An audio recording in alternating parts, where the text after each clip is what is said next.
Welcome back to the Taiwan Outlook. I'm Raymond Wu. In this segment, we're continuing our conversation with Mr. David Lin, Vice Minister of Ministry of Foreign Affairs in Taiwan. We're going to start off this segment by asking Mr. Vice Minister a question regarding the close correlation between mainland relations and our diplomacy. As you discussed in the previous segment, our relations, with mainland China has a direct bearing of our international space and also the conduct of our diplomacy. And since President Ma Ying-jeou came to office last year, he has also brought forth the idea of having a diplomatic truce with mainland China. Instead of pursuing a cutthroat competition in terms of winning over diplomatic allies, that we're going to try to seek a win-win solution. So far, it's been 8 to 9 months in the office. How do you think this diplomatic truce is working? And are you happy, as one of the top leaders in our, conduct our foreign relations, as the reciprocal goodwill coming out of Beijing on diplomatic, truce? As I mentioned earlier, diplomatic truce is a very important aspect in our diplomatic efforts. Yes. And of course, we always say that it takes two to tango. Mm-hmm. So diplomatic truce, is working because of the goodwill, yes, because of the understanding between the two sides of the Taiwan Strait and between Taiwan and mainland China. Mm-hmm. I think that is also a very important element. Mm-hmm. So over the past few months, we have witnessed some events, some specific events, whereby we have observed some goodwill from the PRC, from mainland China. Yes. I can give you some examples, like APEC. Yes. Last year, for the first time, our former Vice President, Dr. Lian Zhang, represented, our leader, President Ma, to attend the APEC summit in Lima, Peru. Yes. That, of course, was also a very important event. It was a breakthrough, yes. And there was a meeting, actually, right in Peru, in an international setting, between Dr. Lian Zhang and Hu Jintao. We certainly could say that there was some goodwill shown by the PRC side. There are some other examples like GPA, the government procurement agreement.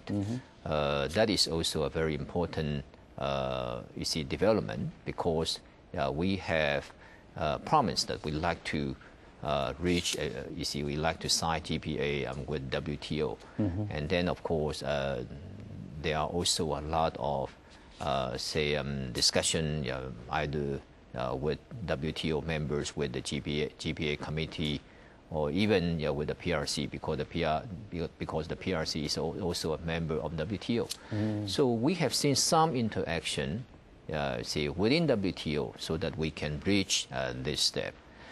And then for Taiwan's, WHA effort, or even within APEC framework, we also see some interaction. For instance, earlier this year, we have taken a very important step to communicate with the WHO Secretariat about the implementation of IHR, International Health Regulation. That is also important for Taiwan to be included in the global public health network. So we feel there must be some goodwill shown by mainland China. So this is an incremental process. Of course, we cannot say that everything is change okay overnight. No. But we feel that in the process, there should be more mutual trust.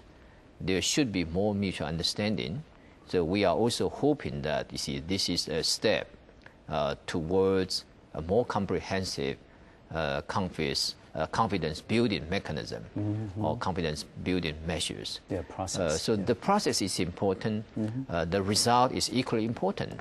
So we are saying that we have to see how the situation can move on, so that there will be more positive development not only in cross-trade relations, but also in Taiwan's international space and international participation.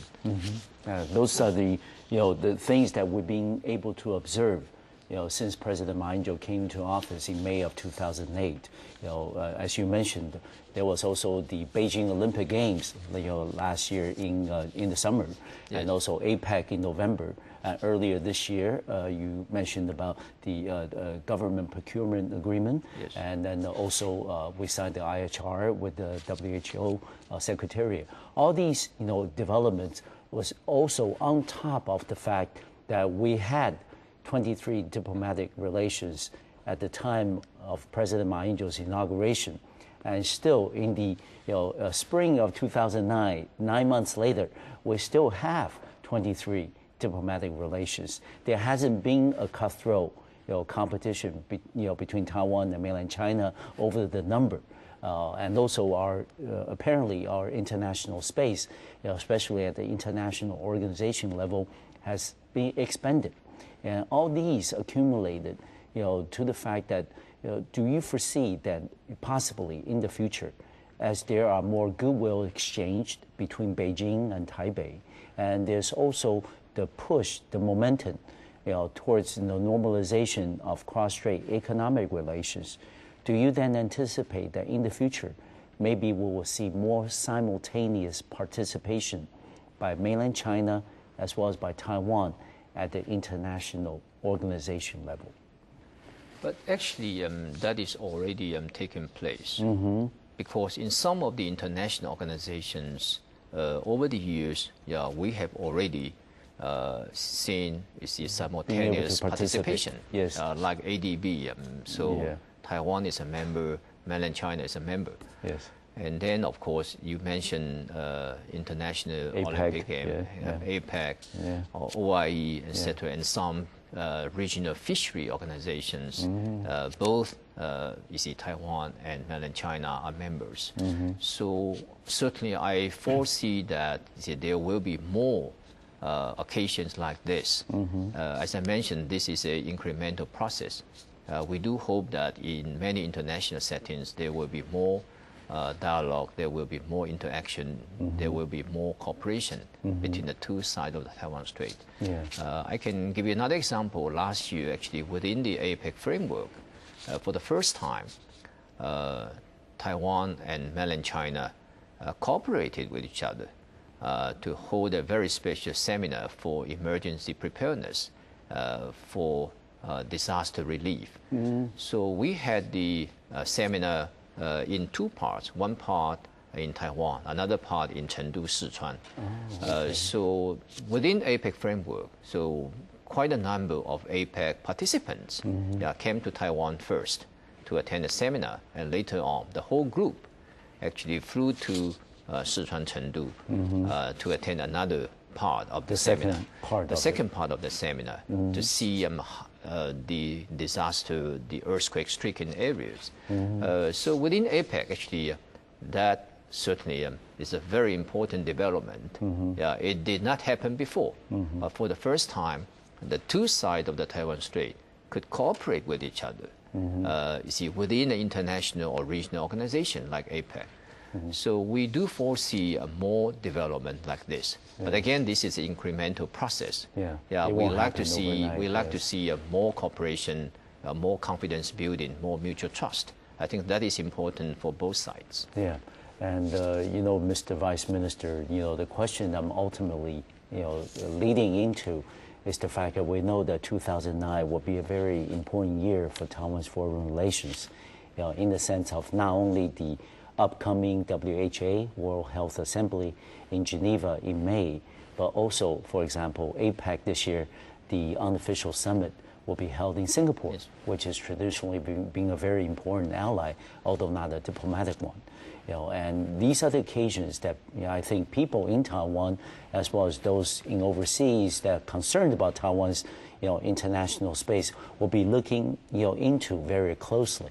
And just briefly, and without giving too much away, can you share with us what are the more realistic expectations that we can expect in international visibility, participation important occasions this year? Yes, I think on the one hand, we need to keep up the momentum of cross-trade relations. Exactly. For instance, in the first half of this year, there will be the third round of talks between Taiwan and mainland China. CEF, yes. Exactly, on some practical issues, focusing on investment, regular flights, joint efforts to combat crime, yes. Financial services, etc. So these are important because we like to see a more normalized economic interaction, normalized economic cooperation between the two sides. But that certainly can be a very encouraging trend. On the other hand, we like to see, of course, a more international space, which can be made possible because of the momentum in cross-trade relations.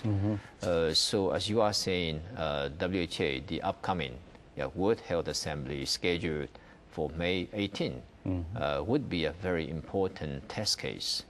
So up to this moment, we have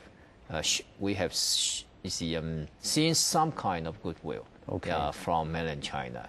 It seems to me at the higher level, they do try to find a practical solution to this issue, especially for Taiwan to obtain observer status at the World Health Assembly. Yes.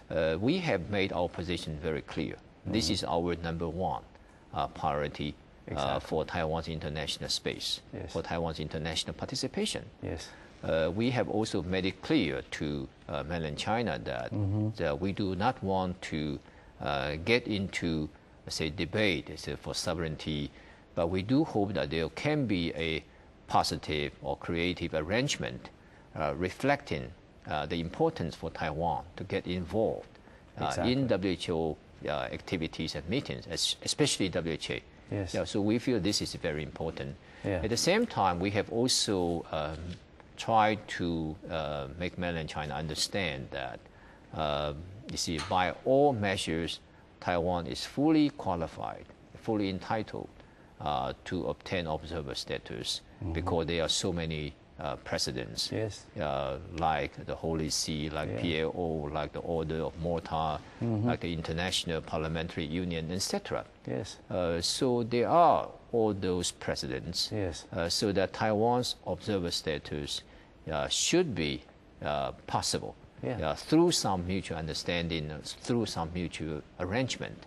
So this is still the target we are working on. So we are hoping there will be some good results in the future. I think a lot of viewers back home, just like me, we're keeping our fingers crossed, hoping for some good news. Of course. Yes, we're going to take a short break, and we'll be right back to the Taiwan Outlook, where we'll continue this conversation with Mr. Vice Minister David Lin from the Ministry of Foreign Affairs. I'll see you in 2 minutes.